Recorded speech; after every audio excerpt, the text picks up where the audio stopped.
What is up, Packer fans? Back again. Here we are, week 6 of the NFL season, and the Packers are 3-2, coming back home to play against the Arizona Cardinals, who are coming off of a big win against the 49ers.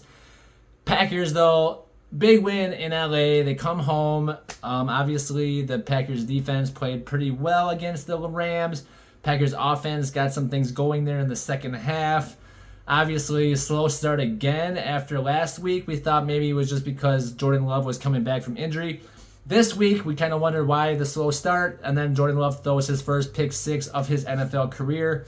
We saw that Romeo Doubs did not go with the team to LA.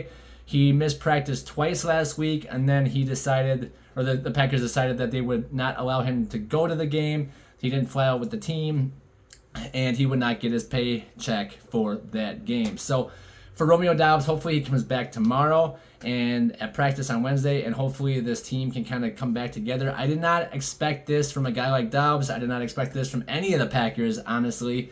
After, Love went down, there was some running games, and we didn't throw the ball as much. Doubs is second in the team in yards and catches. He had the second most targets last week, and he dropped the ball that ended up getting intercepted. So I really don't know where the gripe is coming from with Doubs. You just got to put your head down, work hard, and keep playing. It's a long season, and now, you lost a game check. You only make $55,000 or so a game, so now you lost a big game check. And then, you lost some of the respect of your players, a lot of respect from the fans for sure. And now, we'll see what happens. It is a contract year for Doubs. Maybe he was getting a little upset about that. But what you do is you work hard, you go out there, put the numbers up, and start playing better, and things will all work out if you just work hard and do what you're supposed to. He did not, so bummer for him, but hopefully he's back this week. And again, like I said, the Cardinals are coming to town after a big win. Kyler Murray is a guy that you really have to watch out for. He can run the ball and throw the ball. He got drafted as a baseball player and a football player in the first round, so this guy is talented in pretty much anything that has to do with throwing a ball, and he is super quick. He had a 50-yard run for a touchdown last week, so we got to stop Kyler Murray for sure. Obviously, they have James Conner in the backfield. He's a guy that can get 100 yards and pound the rock for sure all game. If you let him get going early, he will make it a long game for the Packers defense. And then obviously they have the rookie sensation. Had a big game a few weeks ago, kind of down since then, but Marvin Harrison Jr., he is playing really well. They have Michael Wilson. They have Greg Dortch, some of the wide receivers at their disposal. Obviously, Trey McBride, big tight end player. He's a guy that can make some big plays in the passing game for them, kind of like our Tucker Kraft. But for the Cardinals, coming off such a big win against the 49ers and really kind of starting to come into their own, trying to figure out what they're doing on offense and defense. Defense, they have playmakers all over. Zaven Collins. They have Kariz White, and then Sean Murphy-Bunting as the cornerback, and then Jalen Thompson at safety, Budda Baker at safety. So they have playmakers all over the back end. Roy Lopez as a defensive lineman, he comes in and really kind of wrecks havoc. So this Cardinals defense, a lot of guys that people just don't know of. Obviously, we don't play the Cardinals that often. A lot of names that we haven't heard of. The offense has a little bit more names that are familiar with some of the with Packer fans and NFL fans alike. But for the Packers, it's going to come down to what they do good, what they do best. Get Jordan Love involved early and often. Make sure that he has some easy passes, can get into a rhythm, and kind of can get set up early. Obviously, we got to run the ball better. We just haven't been running the ball very well the last couple weeks. Josh Jacobs seems to get going, seems to get stronger in the second half. We need to keep his touches up. We need to keep him going. Emmanuel Wilson, though, is really a good change of pace back. I like what he's doing as a running back number 2 and what he's been doing in the backfield for the Packers this season. Just keep him involved a little bit and kind of spell Josh Jacobs when needed. And then, like I said, we get to the wide receivers. Doubs back again this week. Hopefully he's in his full self and he can just start making plays again. Play like he did against Dallas in the playoffs last year. Be that guy.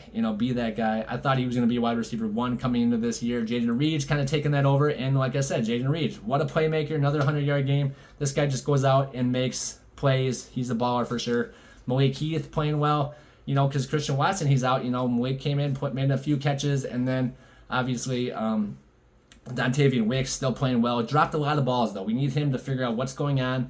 He can be that wide receiver 2 guy for sure. He can really be that playmaker the Packers need. He just needs to catch some of those balls he's been dropping. I know it's just something that he needs to figure out, and we can move forward with that. But Packers receiver room still looking good. Hopefully we get Watson back sooner than later, but hopefully he can hurry up heal up quick with that knee injury, or the high ankle sprain he's dealing with. So, or the knee sprain. And so for the Packers, on offense, the offensive line played really well. They had a lot better game against the Rams down in LA. So for Rasheed Walker playing better, obviously Zach Tom playing really well, Elkin Jenkins playing really well, Sean Ryan's playing well, even the center playing well. So Packers really gave Love a lot of time to throw the ball. I think there was only one sack, and then obviously the pick six that he almost got sacked in the end zone. It was kind of weird. He got bumped and was throwing it, and just kind of weird. So, but after that, Love played really well, and so the Packers offensive line doing their job and giving him time, and then obviously Tucker Kraft. What can you say about him? This guy drafted second last year to the first tight end, Lucas Musgrave, and Musgrave just has not really turned into what we thought he might. I thought he'd be really a pass catching threat for the Packers, and a guy that can make some big plays down the seam for Green Bay, but Tucker Kraft has really kind of turned into that the tight end one role. He looks like a running back once he gets the ball in his hands, and so it's been fun to watch his progression and watch what he can do with the football and what he does for this offense. So maybe we can get Musgrave going a little bit more, but all in all, I feel like Tucker Kraft kind of took over that tight end one position, and he's not going to give it up. He's great at blocking, great in pass catching, and route running, and run after the catch. So I really like what Tucker Kraft brings to this team. Just some tenacity and some angst when it comes to blocking and the aggression he brings to the field. So Packers offense, just got to keep clicking, keep going, and making these big plays and making plays, keep the drives alive. That's the biggest thing. Matt LaFleur really in his bag this year, not having Rodgers kind of affect a lot of the play calls, and being able to give Jordan Love the full playbook for his disposal and really kind of get after it. So I'm interested to see how this kind of keeps going. Packers are at home again, like I said, at Lambeau.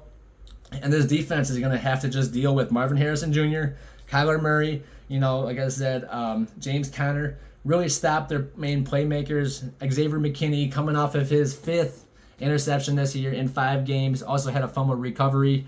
Hopefully we get Jair Alexander back. We had Carrington Valentin back in the back end. We actually played Javon Bullard in the nickel with Nixon on the outside. Nixon played pretty well there. Stokes kind of moving him around. We put Evan Williams in. He's a rookie who's been playing a lot of football for the Packers. He didn't play much last week, and then this week he played pretty much every single snap on defense. So he made a big play when it counted at the end, and a guy that I think we're going to see a lot more of as the season goes on. So this Packers back end on defense, they're still kind of moving the pieces around, seeing where people fit the best. Obviously getting Ja back will be a big help, and then Xavier McKinney on the back end. Just what playmaker he is, what a pickup for the Packers. Still only 24 years old, and he's already on basically an all-pro, Pro Bowl type season for Green Bay, and the Giants just let him go. Obviously, we had to pay a lot of money for him to come here, but I'm sure he is happy he's here, and I'm sure the Packers are just as glad. So for the Packers defensive line, though, Rashawn Gary is on his worst start of a season since he came into the league, except for his rookie year. He played seldomly, but for Gary, his pressures have gone just way down. He's only has 1 sack on the season. Carl Brooks has more sacks. Devontae Wyatt has more sacks. It's kind of, obviously Lucas Van Ness has more sacks. Adrian Cooper has more sacks. There's guys, rookies who don't play a lot, who don't blitz or rush the quarterback as often as Gary getting home. Gary, obviously, a playmaker of his caliber, he's going to get double teamed, he's going to get chipped, so maybe his numbers will go down a little bit, but that happens with TJ Watt, and there's not as much of a downturn with him either, so hopefully Rashawn Gary can figure out what's going on and get some pressure on the quarterback. Otherwise, guys like Preston Smith, Lucas Van Ness, like I said, Kingsley Mbaré, who forced the fumble last week with that Xavier picked up. Those guys just have to keep getting after it. I like what this Packers defense brings on the front line. They're containing the run for the most part and getting some pressure. Obviously, we've been blitzing when we get home most of the time. Adrian Cooper, like I said, coming on the blitzes. Quay Walker coming on the blitzes. McDuffie's been playing really well in the middle. So the linebackers have been playing well. The running back, the defensive line have been playing decent. So just got to keep the pressure on the quarterback. Keep trying to bring exotic looks and making it tough for the offense. And on the back end, just keep doing what they're doing. I think X, what a pickup. He is great. So Packers coming back home again, like I said, to play against the Cardinals.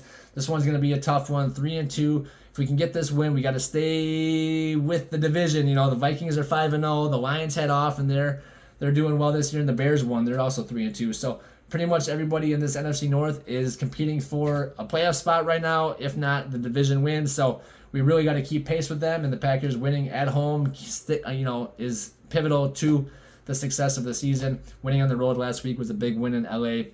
Matt LaFleur is 5-0 against his old coach, Sean McVay, his old, teacher. So for the Packers, let's get this W.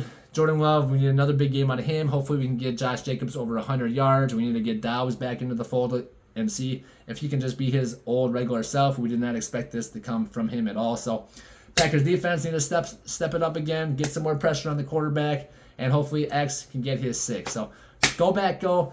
See you guys next time. Thank you for watching. Don't forget to like and subscribe. Go Pack.